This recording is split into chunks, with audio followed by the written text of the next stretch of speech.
Welcome back to Xylem learning. അനറ്റമിസ് ആണ്. അപ്പോൾ നമുക്ക് ബേസിക് ആയിട്ട് കുറച്ച് സയൻസ് പഠിക്കാം അല്ലേ. എല്ലാവരും ഇതാണ്ട് നമ്മുടെ ബേസിക് സയൻസിൻ്റെ എക്സാം എഴുതാൻ വേണ്ടി കനത്ത പ്രിപ്പറേഷനിലാണ്.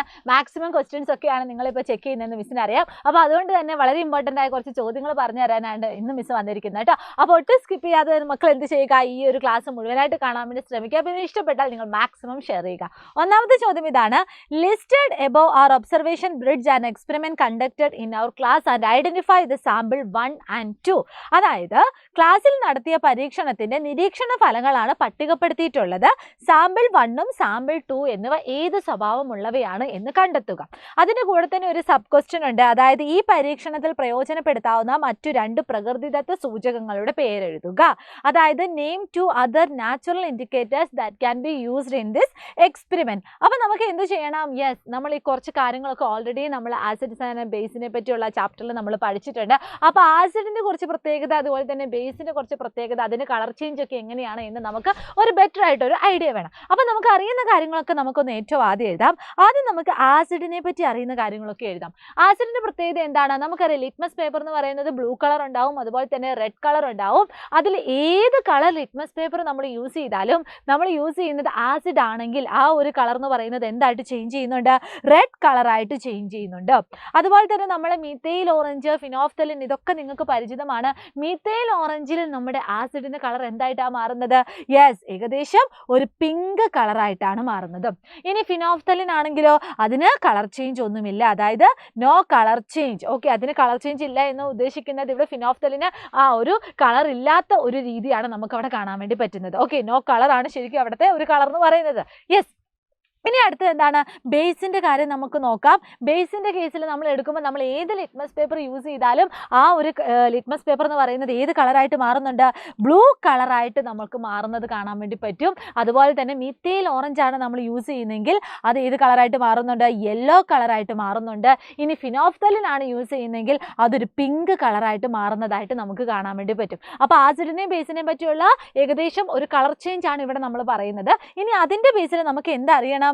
യെസ്, ഇവിടെ കൊടുത്തിരിക്കുന്ന സാമ്പിൾ 1ഉം സാമ്പിൾ 2ഉം ഏതാണ് എന്ന് നമുക്ക് ഐഡന്റിഫൈ ചെയ്യണം. അപ്പോൾ നമ്മൾ സാമ്പിൾ 1ന്റെ കേസ് നോക്കാം. ബ്ലൂ ലിറ്റ്മസ് പേപ്പറിൽ അത് ബ്ലൂ കളറായി, റെഡ് ലിറ്റ്മസ് പേപ്പറിലും അത് ബ്ലൂ കളറായി, മീത്തൈൽ ഓറഞ്ചിൽ അത് യെല്ലോ കളറായി, ടർമറിക്കിൽ അത് റെഡ് കളറായി. അങ്ങനെയാണെങ്കിൽ ഇത് ഏതായിരിക്കും? ആസിഡ് ആയിരിക്കുമോ ബേസ് ആയിരിക്കുമോ? നമുക്ക് നോക്കിയാൽ തന്നെ അറിയാൽ ഇത് എന്താണ് മക്കളെ? ഇത് ബേസിൻ്റെ ആ ഒരു നേച്ചറിനെയാണ് സൂചിപ്പിക്കുന്നത്. അപ്പം ബ്ലൂ കളറായിട്ടാണ് അതിൻ്റെ ലിറ്റ്മസ് പേപ്പർ മാറുന്നതെങ്കിൽ നിങ്ങൾ ഈ ഒരു കോഡ് ആലോചിച്ചാൽ മതി, BB എന്ന് ആലോചിച്ചാൽ മതി. ബേസ് ആണെങ്കിൽ അത് ബ്ലൂ കളറാണ്, ബേസ് ആണെങ്കിൽ ബ്ലൂ, BB ആ ഒരു പോയിന്റ് ആലോചിച്ചാൽ മതി. ഓക്കെ അല്ലേടാ? യെസ്. ഇനി നമ്മൾ സാമ്പിൾ 2ന്റെ ചേഞ്ച് എങ്ങനെയാണ്?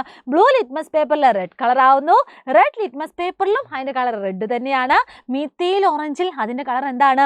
പിങ്ക് ആയിട്ട് മാറുന്നു, ടർമറിക്കിൽ അതിൻ്റെ കളർ യെല്ലോ ആയിട്ട് മാറുന്നു. അപ്പം നമ്മൾ പഠിച്ചതൊക്കെ വെച്ചിട്ട് ഒന്ന് അനലൈസ് ചെയ്താൽ നമുക്ക് പറയാൻ പറ്റും ഇതെന്താണ് മക്കളെ?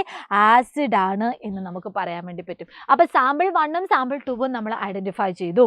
ഇനി അടുത്ത ചോദ്യം എന്തായിരുന്നു? നമ്മളോട് അടുത്ത next question 2 other natural indicators, അതിനെയും കൂടി ഒന്ന് ഐഡന്റിഫൈ ചെയ്തിട്ട് പറഞ്ഞു തരാനാണ് പറയുന്നത്. അപ്പോൾ നമുക്ക് വേണമെങ്കിൽ ഹൈബിസ്കസ് യൂസ് ചെയ്യാം, അതുപോലെ ശംഖുപുഷ്പം യൂസ് ചെയ്യാം, പതിമുഖം നമുക്ക് യൂസ് ചെയ്യാം. അപ്പോൾ ഇതൊക്കെ നിങ്ങൾ എന്ത് ചെയ്യുക? ജസ്റ്റ് ഒന്ന് നോട്ട് ചെയ്ത് വെക്കുക കേട്ടോ. ഇനി അടുത്ത ചോദ്യം ഇതാണ്: in the laboratory metallic caps are not used for glass bottle containing acid, explain the reason for this. അതായത് ലബോറട്ടറികളിൽ ആസിഡുകൾ സൂക്ഷിക്കുന്ന കുപ്പികൾക്ക് നമ്മൾ ലോഹ അടപ്പുകൾ ഉപയോഗിക്കാറില്ല. കാരണം എന്താണ്? ആസിഡും അതുപോലെ തന്നെ മെറ്റലും കൂടി റിയാക്ട് ചെയ്യുമ്പോൾ അവിടെ എന്തുണ്ടാവുന്നുണ്ട്? ഹൈഡ്രജൻ ഗ്യാസ് ക്രിയേറ്റ് ചെയ്യുന്നുണ്ട്. ഈ ഹൈഡ്രജൻ ഗ്യാസ് എന്ന് പറയുന്ന ഒരു കത്തുന്ന വാതകമാണ്. അപ്പോൾ ആസിഡും മെറ്റലുമായിട്ടുള്ള ആ ഒരു റിയാക്ഷൻ മക്കൾ ഇവിടെ എന്ത് ചെയ്യുക? ഒന്ന് നോട്ട് ചെയ്യുക. Reaction of acid with metal, അതായത് ആസിഡ് പ്ലസ് മെറ്റൽ എന്ന് പറഞ്ഞാൽ സാൾട്ടും അതിൻ്റെ കൂടെ തന്നെ ഹൈഡ്രജൻ ഗ്യാസും ഉണ്ടാവുന്നുണ്ട്. ഇതൊരു കത്തുന്ന വാതകമാണ്. അപ്പോൾ അപകടം ഉണ്ടാകാനുള്ള ചാൻസ് ഉണ്ട്. അത് ഒഴിവാക്കാനാണ് നമ്മൾ ആസിഡ് സൂക്ഷിച്ചിരിക്കുന്ന ബോട്ടിൽ നമ്മൾ ഈ പറയുന്ന മെറ്റൽ ക്യാപ്പിൽ യൂസ് ചെയ്യാത്തത്. ഓക്കെ. ഇനി അടുത്ത ചോദ്യം: which of the following property would a liquid exhibiting pH 3? Okay, pH 3 ആണ്. അപ്പം pH 3 എന്ന് പറഞ്ഞാൽ ഏതാണ്? ആസിഡിൻ്റെ നേച്ചറാണ് കാണിക്കുന്നത്. അപ്പോൾ ആസിഡിൻ്റെ ആ ഒരു സ്വഭാവവുമായിട്ട് സിമിലാരിറ്റി ഉള്ള കുറച്ച് സവിശേഷതകൾ ഏതാണ് എന്ന് ജസ്റ്റ് ഒന്ന് സെലക്ട് ചെയ്താൽ മതി.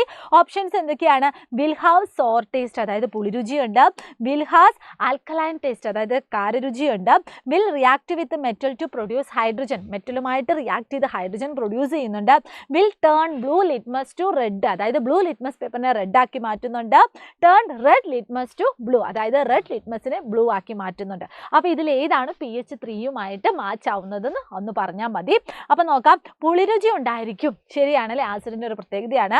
അതുപോലെ ലോഹങ്ങളുമായി പ്രവർത്തിച്ച് ഹൈഡ്രജൻ ഉണ്ടാക്കും, തൊട്ട് മുമ്പത്തെ ചോദ്യത്തിൽ നമ്മൾ പഠിച്ചതാണ്. അതുപോലെ തന്നെ നമ്മൾ പറഞ്ഞു ആസിഡ് ആണെങ്കിൽ ലിറ്റ്മസ് പേപ്പറിൻ്റെ കളർ എന്തായിട്ടാണ് മാറുന്നത്? ചുവപ്പായിട്ടാണ്, അതായത് നീല ലിറ്റ്മസ് പേപ്പറിനെ ചുവപ്പ് നിറമാക്കിയിട്ടാണ് ഇവിടെ ചേഞ്ച് ചെയ്യുന്നത്. അപ്പോൾ ഇതൊക്കെ പഠിക്കുമ്പോഴേക്കും നിങ്ങൾക്ക് ആസിഡ്സിനെ പറ്റിയും അതുപോലെ തന്നെ ബേസിനെ പറ്റിയുമായിട്ടുള്ള കുറച്ച് കോമൺ ആയിട്ടുള്ള കുറച്ച് കാര്യങ്ങൾ നിങ്ങൾക്ക് ഈസി ആയിട്ട് ഐഡൻറ്റിഫൈ ചെയ്യാൻ വേണ്ടി പറ്റും കേട്ടോ. അപ്പോൾ അതിൻ്റെ കൂടെ തന്നെ നമ്മുടെ സൈലം നിങ്ങൾക്ക് വേണ്ടി പ്രൊവൈഡ് ചെയ്യുന്ന നമ്മുടെ ഓണ സമ്മാനമായ ഓണം സൂപ്പർ ഓഫർ, അതിനെപ്പറ്റി മിസ് ഒന്ന് പരിചയപ്പെടുത്താൻ പോവുകയാണ്. നമുക്കറിയാം ഓൾറെഡി നമ്മുടെ അവഞ്ചേഴ്സ് ബാച്ചിൽ ജോയിൻ ചെയ്ത കുറേ മക്കളുണ്ട്. അവരുടെ കൂടെ തന്നെ നമ്മൾ ഇതുവരെ ജോയിൻ ചെയ്യാത്ത മക്കളുണ്ടെങ്കിൽ നിങ്ങൾക്ക് ജോയിൻ ചെയ്യാനുള്ള ഒരു സുവർണ്ണ അവസരമാണ്. ഇനി നിങ്ങൾ ജോയിൻ ചെയ്യുവാണെങ്കിൽ നിങ്ങൾക്ക് കിട്ടും 20% ഡിസ്കൗണ്ട്. അപ്പോൾ ഇതിനെപ്പറ്റിയൊക്കെ കൂടുതൽ അറിയുന്നതിന് വേണ്ടി ജസ്റ്റ് ഈ കാണുന്ന ഫോൺ നമ്പറിൽ ജസ്റ്റ് ഒന്ന് വിളിച്ചൊന്ന് കോൺടാക്ട് ചെയ്യുക കേട്ടോ. അപ്പോൾ ഈ ഒരു അവസരം നിങ്ങൾ മാക്സിമം യൂട്ടിലൈസ് ചെയ്യുക, അടിപൊളിയായിട്ട് പഠിക്കുക. നമുക്കിനി വരാൻ പോകുന്ന ലൈവുകളിലൂടെയും അതുപോലെ തന്നെ ചെറിയ ചെറിയ കോണ്ടന്റ് വീഡിയോകളിലൂടെയും ഷോർട്ട് വീഡിയോസിലൂടെയും ഒക്കെ നമുക്ക് കാണാൻ വേണ്ടി പറ്റും. നിങ്ങളുടെ അഭിപ്രായങ്ങളൊക്കെ കമൻറ്റ് ചെയ്യുക. അപ്പോൾ all the very best and bye bye.